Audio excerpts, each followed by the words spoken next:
So in order to open our hearts and prepare ourselves to hear what it is that individually we're supposed to hear this morning, I invite you to close your eyes, get comfortable in your chair,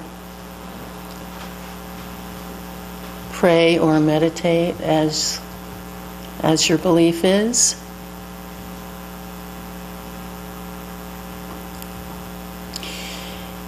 One way of relaxing into stillness and presence is Thich Nhat Hanh's suggestion to put a half smile on our face. As soon as we do that, we relax. We feel ourselves opening. We feel more freedom in just being. So I'd like to invite you to keep that half smile on your face as I read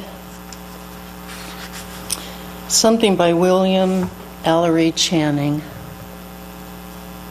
It's called The Free Mind.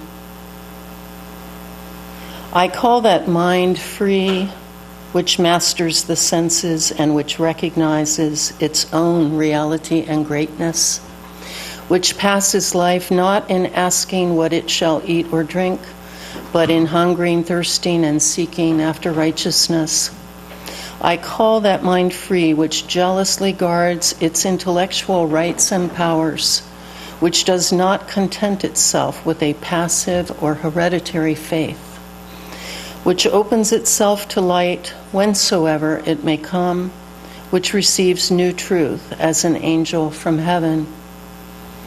I call that mind free, which is not passively framed by outward circumstances and is not the creature of accidental impulse, which discovers everywhere the radiant signatures of the infinite spirit and in them finds help to its own spiritual enlargement. I call that mind free, which protects itself against the usurpations of society and which does not cower to human opinion, which refuses to be the slave or tool of the many or of the few, and guards its empire over itself as nobler than the empire of the world. I call that mind free, which resists the bondage of habit, which does not mechanically copy the past nor live on its old virtues, but which listens for new and higher munitions of conscience and rejoices to pour itself forth in fresh and higher exertions. I call that mind free, which sets no bounds to its love, which wherever they are seen delights in virtue and sympathizes with suffering, which recognizes in all human beings the image of God and the rights of God's children, and offers itself up a willing sacrifice to the cause of humankind. I call that mind free, which has cast off all fear but that of wrongdoing, and which no menace or peril can enthrall, which is calm in the midst of tumults and possesses itself, though all else be lost. We'll just take a moment of silence.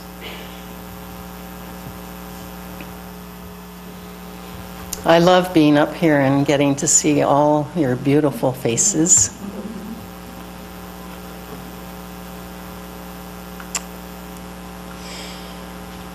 We're concentrating on our 7th principle this summer, living interconnectedness.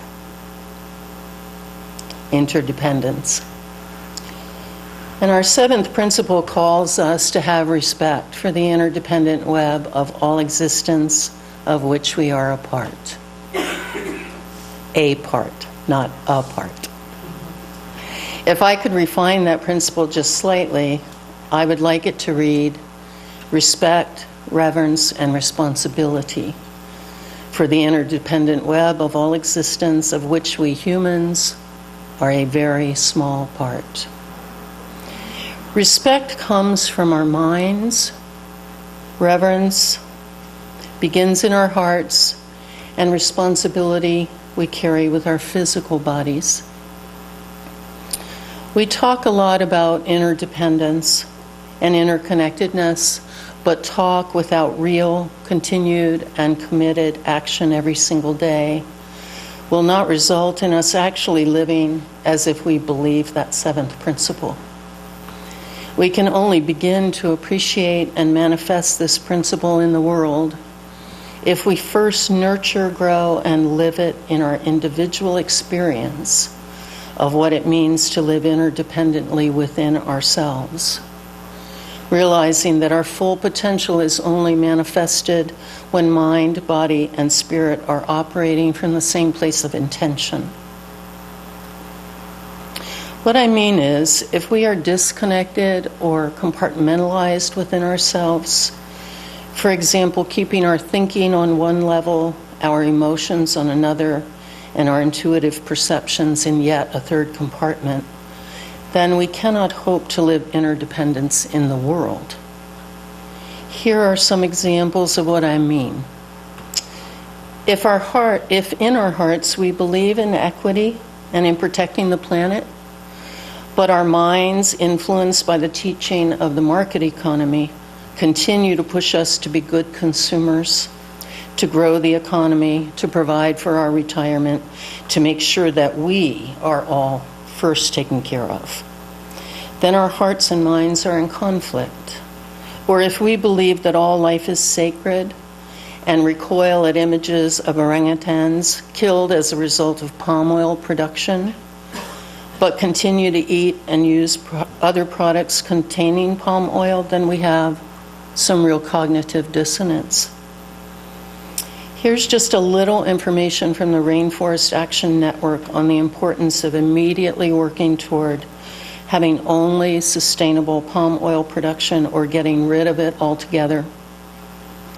This provides us with insight into just one decision that we make every day that either connects us more deeply to the world or makes our disconnect closer to complete. This is from their website. One animal of particular importance, according to conservationists, is the orangutan, which has become a charismatic icon for deforestation in Borneo and Sumatra. Over 90% of orangutan habitat has been destroyed in the last 20 years and is such considered a conservation emergency by the UN. An estimated 1,000 to 5,000 orangutans are killed each year for this development. Wildlife such as orangutans have been found buried alive, killed from machete attacks, guns, and other weaponry. Government data has shown that over 50,000 orangutans have already died as a result of deforestation due to palm oil production in the last 2 decades. This either occurs during the deforestation process or after the animal enters a village or existing palm oil plantation in search of food.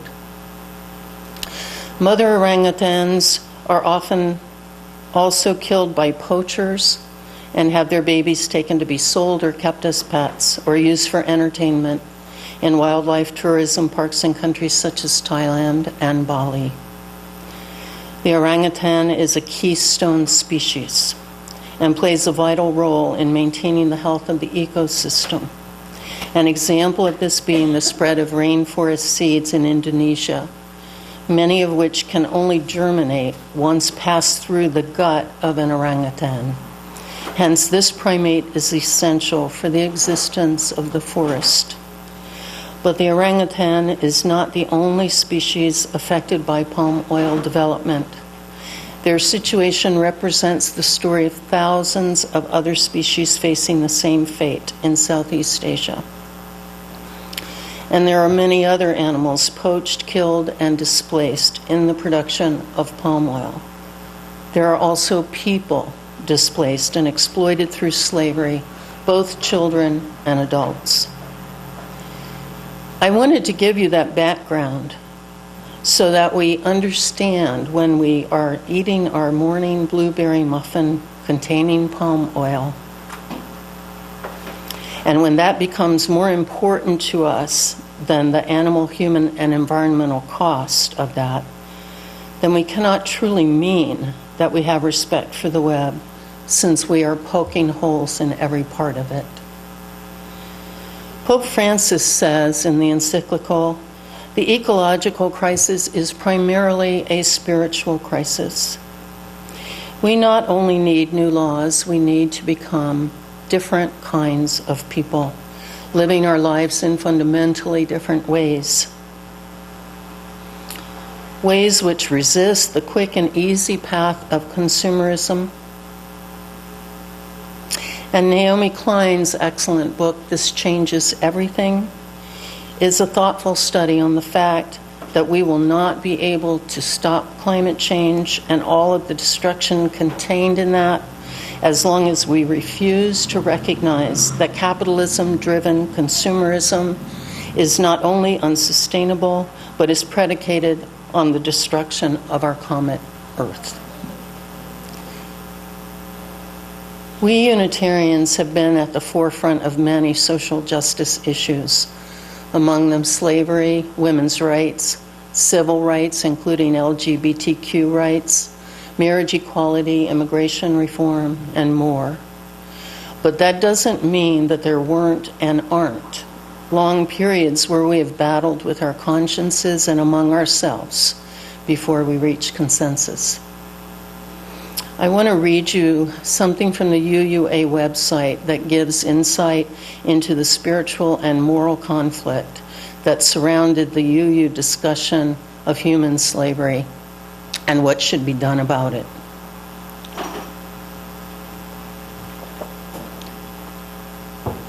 As the 19th century opened, different approaches to the abolition, accommodation, and critique of slavery emerged in both denominations. Conrad Wright has suggested that most Unitarians fell into one of three groups: those who acted for the immediate cessation of slavery, those who sought a gradual end to the institution of slavery so as to minimize disruption of the social, economic, and political order, and those who opposed slavery on moral grounds but resisted making a political commitment to end it. By the end of the 1840s, the positions either promoting or discouraging anti-slavery action were well formed. Although most were opposed to slavery itself, not all Unitarians or Universalists supported the abolitionist position.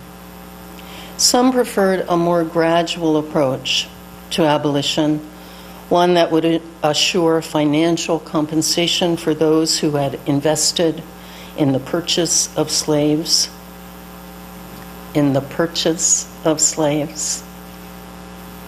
and avoid major economic social disorder. Many involved in churches and other traditional institutions believed continued prosperity and stability relied on social order, and the tactics of many abolitionists were simply too radical and disruptive. Many Unitarians and Universalists, reluctant to condemn all slave owners as sinners, acknowledged mitigating circumstances, such as treating slaves in a manner co-religionists could deem kind. This is very similar to what we are doing with the animal rights movement today, arguing among ourselves about what is the way to address this moral crisis, with many people thinking if we simply treat them humanely, we are doing enough, and not giving thought to our purchasing them, selling them, containing them, and dictating how their lives will be lived and when and how they will die. Going back to the UUA, in addition, some Unitarians had a large stake in the economic engines of the North, mills, banks, and shipping, and were reluctant to take actions that would threaten their own financial interests. Many who were willing to engage slavery as a moral and religious issue resisted engaging it as a political issue. Their consciences fully appreciated the immorality of slavery, but they realized respect for law and order and feared the risk to the nation's unity. The issues surrounding slavery brought the potential for conflict wherever they were aired. Ministers and congregations sometimes opposed one another, as did factions within congregations. Many Unitarians believed that holding slaves was a personal choice with no moral component to it at all. The two issues that I'd like to zero in on as the litmus test for whether we are living, rather than just giving lip service to, our respect for the interdependent web, are those of environmental justice and animal rights.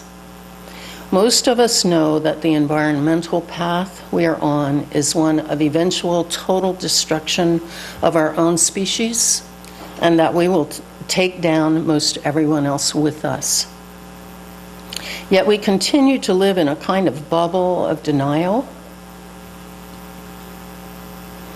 believing ourselves to be impotent in our individual ability to change things. We shake our heads whenever we hear of some new insanity being undertaken in order to keep the consuming machine running and literally oiled. We rage to our spouses, "What are they thinking?" And then maybe take a drive in our fossil fuel-powered cars to calm ourselves down about what they are doing to the earth. We are outraged that corporations have so much power over people, animals, and the planet, and yet continue to hold our own corporate shares portfolios so that we, the individual, will be okay in retirement. We rage against Nestle and Coca-Cola for stealing water, and even write to them about it, sitting at our desk with our bottled water by our side. We have, in other words, what some called cognitive dissonance or willful blindness. If we are horrified at the thought of slavery in sweatshops, but we continue to shop for the cheapest t-shirt, then we are not really living our interdependence. We are perhaps wanting to live our interdependence, and that's certainly the first step. If we profess respect for immigrant farm worker rights, while continuing to eat conventionally produced foods treated with pesticides that those workers breathe in and are covered with all day long, how serious can we be taken about our seventh principle? Not everyone can afford to eat organically, but for those of us who can, our seventh principle asks us to take that step for other humans, for animals that are also poisoned, and for the health of the planet. If we are enraged at the taking of Cecil the lion's life, but continue to ignore the violence of all poaching, and that poaching exists often because we have taken those people's livelihood from them through palm oil and etc. So it's all connected.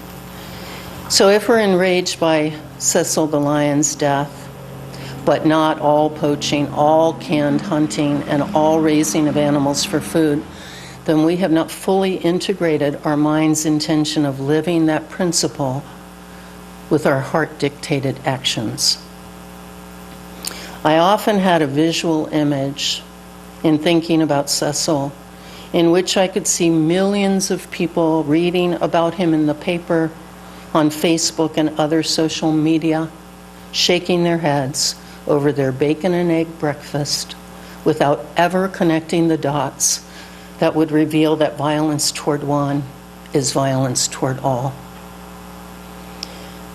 I had a very disturbing thought last Wednesday night as I watched the opening of the film Unity. Did anyone else see that?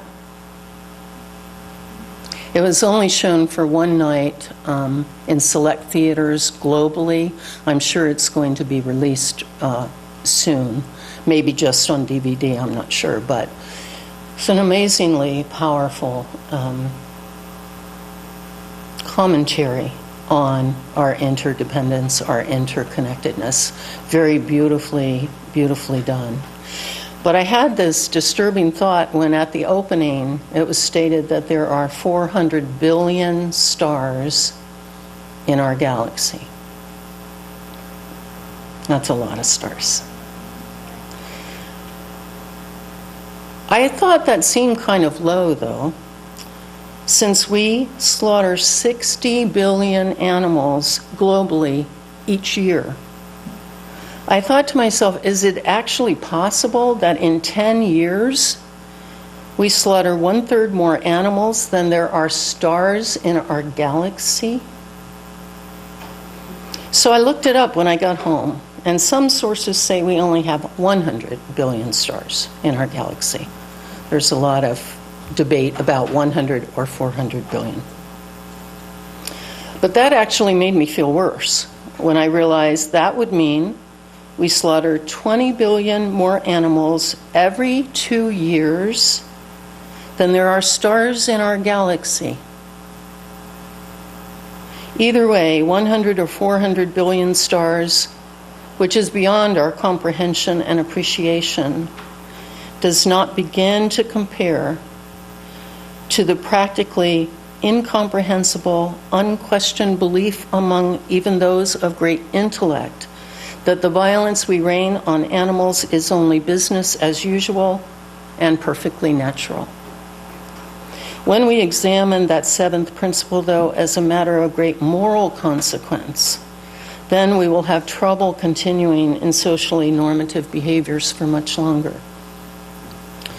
The Unitarians of the 19th century wrestled with the issue of enslaving humans in the same way that many UUs are beginning to wrestle with the issue of enslaving animals and the pillaging of the earth. We are more constantly and uncomfortably aware that we can no longer refuse to include all other human and non-human animals in our circle of compassion.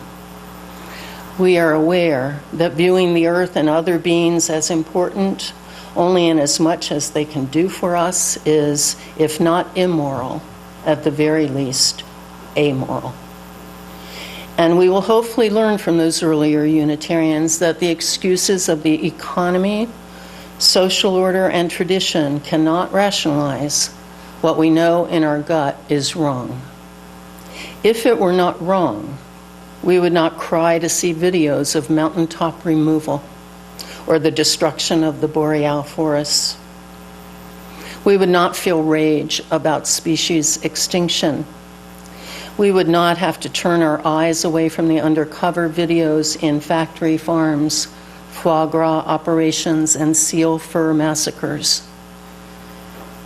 We will realize that simply becoming more kind while still retaining power over others' lives, determining when, where, and how they will live and die, is not more than a tepid, temporary solution to a problem of the heart. We will understand at the core of our being Alice Walker's wisdom that animals were not made for humans any more than blacks were made for whites or women for men. And we will know with certainty that our principle compels us, as Unitarians, to be leaders in creating a more just, compassionate, and sustainable world. Living our seventh principle requires that we first are individually integrated. Our hearts see the problems and the pain, our minds come up with the solutions, and our bodies carry out the day-to-day, boots-on-the-ground work. Until we allow our hearts to be broken open, we cannot create the space needed to change our most toxic and damaging beliefs and practices. Joanna Macy frequently talks about the only way to the other side of our hubris, entitlement, and a sleep state is to constantly nurture a wild love for the world. She talks about being in love with the world. She teaches about interconnection and that we are all but one small part. We believe ourselves to be special, but we are only special when we take seriously our responsibility to speak, teach, model, and live a life of stewardship, kindness, and justice for all.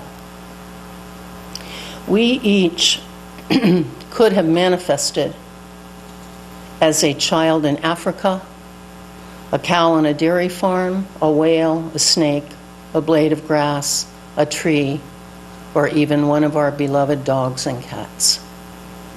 We did not earn our privilege and our position of power over others. We were gifted that. We can use that power either to carve out a road to mercy and justice, or we can continue to dance around the edges of our seventh principle, believing ourselves to be deserving to indulge our preferences and convenience.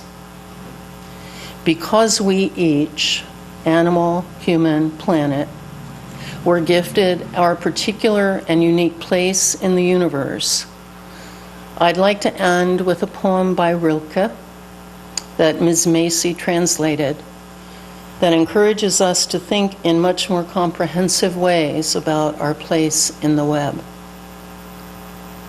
Rilke wrote, "I live my life in widening circles that reach out across the world. I may not complete this last one, but I give myself to it. I circle around God, around the primordial tower. I've been circling for thousands of years, and I still don't know. Am I a falcon, a storm, or a great song? May we always question our answers." If you would grab the hand of someone close to you.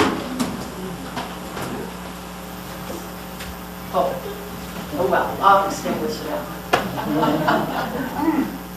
The words of extinguishing the flame. We extinguish this flame, but not the light of truth, the warmth of community, or the fire of commitment. These we carry in our hearts until we are together again.